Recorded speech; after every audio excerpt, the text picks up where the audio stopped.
Hey guys, thank you for stopping by. Don't forget to subscribe, like, and share. And I hope you enjoyed this interview. All right, welcome back to the program. My guest is joining me now. He's Dr. Iliyasu Gashinbaki, President, Chairman, Governing Council, Chartered Institute of Forensics and Certified Fraud Investigators of Nigeria. Such a mouthful. Just give me a short hint. Yeah, thank you for having me. Welcome to the program. Yeah.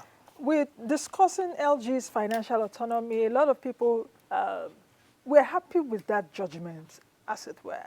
Even the Chairman Governors Forum, Yes. Kwara State Governor, welcomed it. Delta State Governor, my own state governor, welcomed it.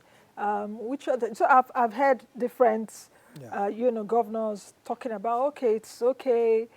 Different groups also saying, oh, this judgment is okay. But for the benefit of those watching, Yes. I would like you to decompress this issue so that people will understand why this matters. I asked the question earlier during the break. Yes. If this indeed, are we now going to have 3 tiers of government? Federal, state, and now the local government. Yeah, thank you very much. Let me commend the Nigerian Governors Forum and all the governors for pledging that they will adhere to the Supreme Court rule. And what that means, therefore, is that very soon, maybe within the next 60 days or less, all the 21 local states with caretaker committees, election would have been held. So I think it's a commendable thing that they are not treating the matter with vengeance. So that's one. The second part is that if you look at the evolution of democracy, especially since 1999, this is by far the most profound step towards the deepening democracy and enhancing our federalism. I don't think there is any step that we've taken that has been as huge as this.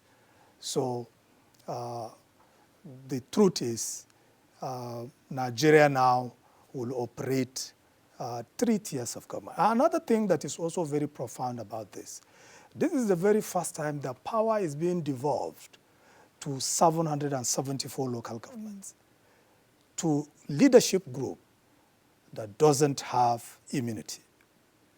That is to a leadership group that doesn't have immunity? Yes, because you see, what we have at the federal level, the resources is in the hand of the federal government. The president and the vice president, they have immunity. The same thing with states. Governors. But we now have power devolved to, and resources allocated to this group that now Nigerians can challenge while they are still in office, to hold them accountable, to do the right thing.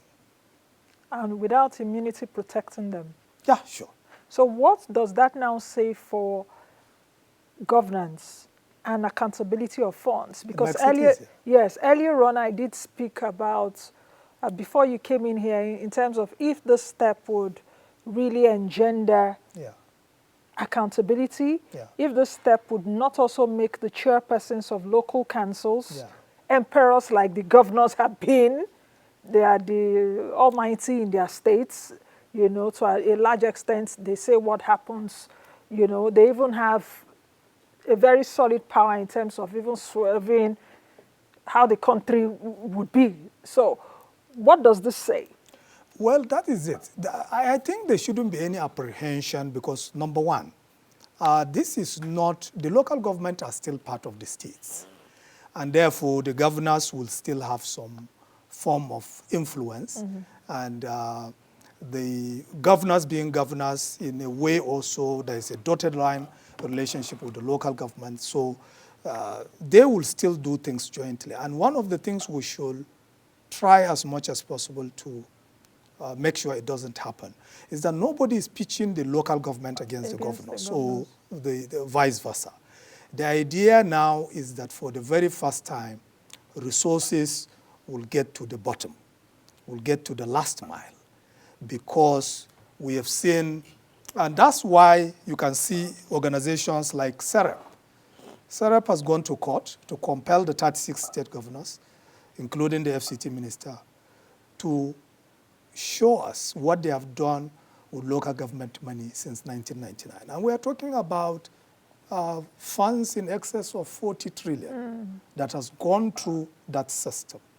And that we are still having wards in Nigeria that literally there is no government presence, no access water, no borehole. People are doing open defecation. So I think, like I said, the grassroots now will enjoy democracy because power has been given to the people, to the grassroots, and backed by resources. Isn't that also relative that the grassroots will enjoy governance and democracy because power, financial autonomy has been given to them? You can be giving money, but you don't also spend the money well, or you don't spend the money at all, or you mismanage the money. So should we be a bit cautious with our optimism? I think we've been in the hole for 2.5 decades. And I think the optimism should be sustained regardless of the fact that there are still certain things that need to be done. For example, how do you get the right people to even be local government chairman? So the recruitment corridor needs to be looked at. And the critical thing there is the State Independent Electoral Commission. Obviously, for this autonomy to work properly, now the recruitment process, which we have seen over the years, apart from resources, even the electoral process has not been managed well by the governors. And that is why eventually, within the past 2 decades, they have succeeded in harming public trust, destroying the trust that the Constitution vested in them to guide that tier of government and supervise its own activities. And that is why you see this judgment comes with a whole lot of optimism and happiness from Nigerians because in all fairness, the governors have not done well in terms of managing local government resources and also the electoral process. So one of the things that ought to be done and should be done also almost immediately is to make sure that the independent state electoral commissions are abolished, scrapped. And then INEC should take over the conduct of elections for the 3 tiers of government. And I think that will infuse some elements of independence and some elements of getting the right people so that we don't also have stooges of governors going into local council. Yes, local councils as elected officials. That need to be done. Then we can now come back to the issue of transparency, accountability, and governance. So which one should we now discuss the recruitment process? Which should we now take, the cat before the horse? Well, you understand what I mean? Well, it is what it is. That's the politics first, the politics first before the economics. No, let's do with we have to deal with the resources, and I'll tell you why. Because to abolish to get the INEC to take over the elections for the 774 local government, will need the National Assembly to do the needful. And I think even the Constitution needs to be amended. So, but if we have seen, because another thing we have also seen, which is also something that we need to borrow from what has happened now, is that between 1999, in all, we have had about 10 parliaments. This is the 10th National Assembly. Yeah. So from 1999 to date, we have had about 7 National Assembly. That means about 7 parliaments. In all these 7 parliaments, there was an attempt to amend the Constitution. And one of the issues was local government autonomy. But what was the outcome? In all cases, it failed. Now, this government cleverly came up with an idea of approaching the Supreme Court to answer those intelligent questions. And the Supreme Court answered them in the affirmative. So we have other issues that are associated with devolution of powers, the issues that are still either in concurrent list or exclusive list. We now know that the best way of resolving these things is to go to the Supreme Court to interpret the Constitution. I think we have a pathway now. You we have a do pathway. you know why I'm smiling? Yeah. I just remember the Naira redesign Yes. issue that also ended In the Supreme Court. at the Supreme Court. Yes. So the management of resources is what needs to be looked at immediately while we wait for the review of the laws and perhaps even the Constitution regarding the elections. So how will that work? Because over the weekend too, there were elections. Yes. Yes, there were elections. Governors. You're seeing that even the parties or the governors whereby they have, I think in Adama, for example, if it is PDP APC, is APC. If it is PDP, exactly. So that also brings me. The pattern. Yes, so that brings me to the question of what kind of influence would the governors have, despite this Supreme Court's judgment of financial autonomy for the local governments. That's one. Then the second question is, I would really like you to answer that question thoroughly. Yeah. Which is financial autonomy equals to financial prudence? No. Okay. No. Okay. Without any guessing, is not equal. And that is why we need to look at how do we make the local government now more transparent, more accountable, and more prudent. Three things we need to look at. Number one, we need to look at the revenue management system of the local governments. Number two, we also need to look at the public procurement process at the local government level. Number three is the budgeting process. We have to deal with these three things in a very, very clear way that supports the local government system. Because, again, a lot of resources will go there, so we need to get the revenue clear. And of course, when you look at it, the local governments now are going to have a lot of resources, not just the one from the federal government. There is also what people seldom talk about, which is the 10% of IGR of states, in accordance with the Revenue Allocation Act.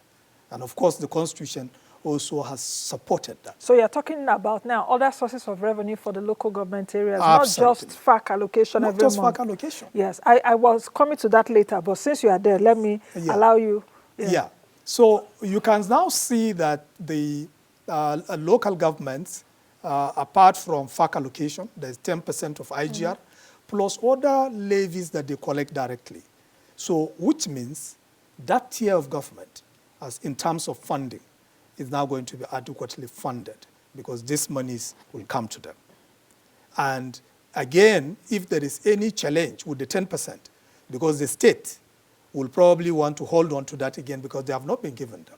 So what needs to be done also, if the local government can go back to the Supreme Court and compel that 10%, that there should be direct deduction of that 10% from states to also local government, that would be helpful. What would do the direct deduction now? Well, if there is a Supreme Court judgment. Because it's the governors that signs. Yeah. Yes, it's the governors that now signs the check. No, if there is are you now saying now Yeah. where the local governments are having a leeway is because of FAC allocation is coming from the center, as it were. So they come here every month, they do, you take this, you take this, you take this. Now, if you're saying there's 10% of IGR in states, which is legal. So how will the state governors be compelled to do that? They get court orders to enforce it. So once how many court orders have worked in this country? Well, we need to, for democracy to win, we can now see the role of the judiciary. And I think if local governments struggle with that 10%, there is a need also to bring the judiciary to take a firm stand on that because the law is there and that money needs to get to them. So systems and structures that will make accountability of revenue clear need to be in place. Because that is something that we should look at it, build their structure that makes that possible in terms of making sure that they have the right procedures, the right regulations, and they adhere to those things in accordance with the provisions of public financial management and the Constitution. Do you think that the current leadership of the NGF, the Governors Forum, Abdurrahman Abdurrazak, who is the Kwara State Governor, and this current crop of governors would adhere to what you're just saying without being coerced? Well, the beauty about it is because that they would also like to have control, as it were, in terms of even political control. And political control It starts also from the words, from these local councils, as it were. You understand what I mean? Yeah, I do. But the local governments, they have their own structure. For example, at the local government level, you have the Auditor Generals for states for local governments. The function of the Auditor General for states for local government is to oversight and audit local government books. That is one. Number two, the local government has their own legislative arm, which is the councillors. So the councillors are the legislators for the local government. They are responsible for passing the local government budget. They are responsible for passing the local government bylaws. They are all responsible for that. And within the councillors, there are also what we call the supervisory councillors. The supervisory councillors are like the commissioners or the ministers, because those ones, they have designated portfolios. So those supervisory councillors are part of the administration of the local government council. Then we have also the Local Government Service Commission, which has to do with recruitment of people into the local government civil service. Its promotion and discipline is also within that. So the local government, as envisaged by the Constitution, is truly the third tier of government. It has layers and support structures that all we need to do is to strengthen those components of the various organs within the local government to make it more strong and functional.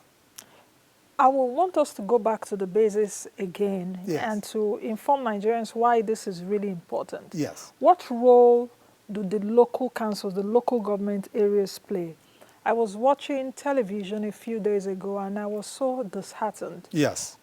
With a state in the north, I think Borno State, yes, one local government in Borno State, I've forgotten the name, they are crying for no primary health care center at all. Yeah. None. Yes. And I could relate because I'm like, okay, these people are on television. I know that there are many communities like that in Nigeria that do not have health centers. Yes. Like if a woman wants to put to bed, yes, just like a midwife, to find a midwife there, no hospital. And you see that number of deaths in those communities increase, you know, and all of that. That is even for health. How about for other amenities? So what is the role? What are local councils supposed to provide? Okay. Section 7 of the Constitution, of the 1999 Constitution as amended, has provided long list of the functions of the local government and their obligations, from primary health care, road construction, naming of streets, and all of that. So the basic things that the everyday person needs, this Section 7 of the Constitution has clearly defined that, of the roles that the local government should do. And that is why all we need to do now that resources has gone there, the local government chairmen have no reason henceforth that will have wards without any form of government presence. I've just said it, that we have wards in Nigeria that there is nothing that you can see that is government, which means no primary health care, nothing government. So we need to make sure that we get past that. And even if there is, they are dilapidated from primary schools to primary health care institutions. People, unfortunately, in Nigeria, the practice of open defecation is still there. And that shows to you the level of misery that you find there. Because they're supposed to construct and maintain drainages, yes, other public highways, even motor parks, yes, even burial grounds, collection of taxes. You are now reading section 7 of the Constitution. You know, I needed to ask that question so that yeah, people will understand, because sometimes we're always caught in the middle of saying the center. That's Tinubu, or whoever the president is, or even the governor, whoever that governor is. Yes. But what are the functions of the local government councils in Nigeria? That was why I actually asked that question. Yes. Even markets.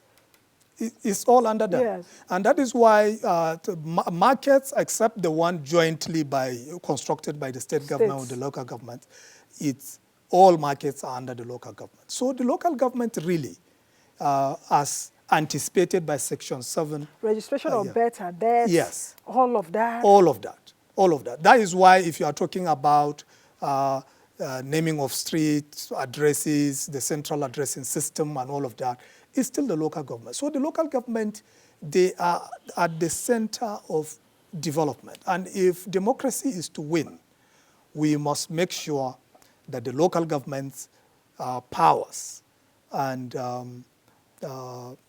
the things that they need to do, we need to support the local government succeed. And that is why, like I also emphasize, while we are happy, is that we now have power and resources devolves to about 774 local government. Previously in Nigeria, there are two blocks of power, the federal government and the state government. If FG wants to do something, if he can, once the president gets the 36 governors in a room and they decide, that's it. But now, not anymore. We have another group of power block, the 774 local government. Do you have to invite them to the party for it to work? Yeah. Now, how should the issue of joint accounts be handled? Because the state and local government have joint accounts even before this ruling came up. Yes. So how should those joint accounts should be closed? The Supreme Court justices didn't mince words with really what needs to be done. The local government money should go directly to them. So that means new accounts should be opened. Whichever way, the federal minister, the coordinating minister of the economy knows what to do. And the attorney general. Yes, and they'll get the money to individual local governments straight. When do we begin to see these judgments being implemented? Immediately. Because how do we now know it's being implemented? How? Because the Supreme Court has spoken. Yes. When do we begin to see implementation? Because there will be a FAQ. We're in what month now? We're in July. Yes. Aha. There will be a meeting soon, yes. if they haven't even done one, yes. to share yes. the money. Yeah. So I know I'm asking that question. Yeah. So it's going to be immediate. Immediate. Because no money, the Supreme Court has at Thursday, since the announcement, it's over. Because they've spoken, it's the final court of the land, and there's nowhere to go for any redress again. So what remains now is enforcement. And that is why governors that are yet, there are a number of things that need to be done quickly. Number one, governors that the 21 states that needs to conduct elections should do it immediately. The second one is the public procurement aspect. The public procurement law needs to be domesticated because the public procurement law at state level also covers the local government. And if we want to deal with public procurement fraud, deal with issues of public procurement malfeasance, which we know that even federal government is struggling with that. When you come to state government, it's a little bit more trickier and even more cumbersome. The local governments will be worst. So therefore, that law, as many states that have not domesticated it, we need to domesticate that law immediately so that the local governments, as these resources come, there's a law that guides their public procurements immediately. Local governments are allocated 20.6% yes. of FAC. Yeah. Does this, now because of this ruling, does this now, does this add to the fact that perhaps more should be given to local government, bearing in mind that during Buhari's administration, yes. I think it was Boss Mustafa, or was it the Minister of Finance at that time, they were also actually mulling that more money should be given to the local government, where I think the federal government should have about 48% from the 52 that it has now, yes. to more percentages to both states and local government. Do you think that this judgment now gives us a stronger call for that? From about 20.6%, the states are receiving, I think, about 26.7% or so, while the federal government is 52. Okay, my answer to that is that the local government or any proponents of that, we should be more cautious. Why do I say we should be more cautious? Let the local government chairman now, and they should listen very well, make sure that the monies coming to them are managed well first. Before we start conversing. Very good. So once Nigerians begin to see that within the next 24 months or even 12 months, because of this change, that they are seeing boreholes, their roads are being repaired, markets are being fixed, small culverts are being constructed by local government chairmen, the primary health care is being reached, education is touched. People at the grassroots begin to see this. That's the true dividend of democracy. And at that point, the argument of increasing what should come to them becomes easier. Okay.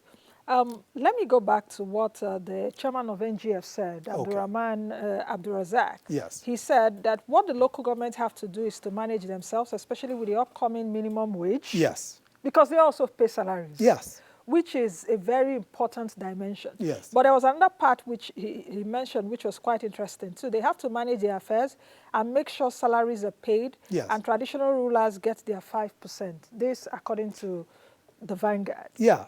Because now the role of the traditional rulers, because they're supposed to get 5%. He said these are the main issues. Whatever it is, charity begins from at home. Like I said, I commend the NGF for taking this position and then respecting the Supreme Court judgment. Let's worry about how the myriads of problems, let's worry less about the myriads of problems that they have that local government should tackle. The idea is that if prudently, the quantum of resources from federal allocation to the 10% IGR and states, other revenues that they would drive, if those funds are used properly, certainly local government should be able to afford the minimum wage. I have no doubt about it. Certainly local government should be able to do basic things that affect the people. Certainly local government should also be able to take care of the traditional institutions. Okay. Two more questions before we go, because Yeah. it seems that we've looked at the various dimensions. I think we've done pretty well with this interview in terms of looking at the various dimensions. Yes. The first question is, will this enhance citizen engagement and participatory governance? For people, many Nigerians do not know who their local government chairman or chairpersons are. For me now, I will really be interested in knowing who that person is. Yes. From my local government, you'll be hearing your name here every day, yes. you know, and some others. That's one. Then number two, with what we're seeing now, with what we're going to see, do you think that the political environment will change a bit in terms of if Nigerians begin to see good governance at the local government level? Yes. Those local government chairpersons or whatever will want to also aspire to bigger offices, as it were. So do you think it would also help the political recruitment? If I'm a fantastic local government chairperson, the onus, or I would be proud to say, oh, I did well in my local government area. This is my credentials. I can do well as a state governor. So do you think it would also help in the political leadership recruitment process in terms of perhaps ascension? Yes. I hope you understand where I'm coming from. Yes. I think one of the reasons why people had misgivings about the third tier of government is that we knew that they were being emasculated by the state. Now that resources will get there, so best and competent people will take interest in local government governance. That's one. Number two, because there is no immunity at that tier of government, what will happen is that the EFCC, the ICPC, the INFIU will sweep in. Yes, you will see more accountability regime emerging at that tier of government, much more than you even find at state level. Because one of the challenges you have with states is that you have to just wait for 8 years or 4 years. You understand? Yes. But for the local governments, law enforcement now, they have huge opportunity to do the best they can. And then in closing. Yes, citizen engagement or participatory governance. Yes, citizen engagement and participatory government also will be more enhanced because you now have the grassroots that you know these people are closer to you, and the system can be better held accountable than it were previously. And as the institute also, we are all in the mix. We intend to help the local government build their capacity as far as revenue management is concerned, the public procurement process is concerned, and also anything to do with their budgeting process so that there is transparency and accountability in the third tier of government.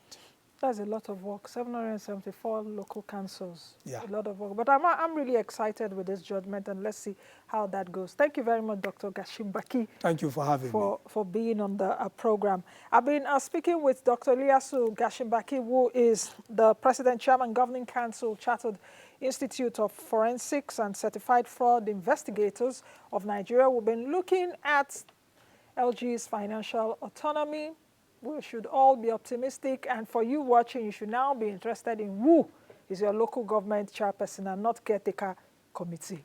I'll see you all again tomorrow, God willing. Be the best you can be and be the change that you want to see. I am Nancy Naji. Bye now. Thank you for watching. In case this is your first time watching us, thank you. Don't forget to subscribe to the YouTube channel, drop your comments as well as like, and most of all, share our content.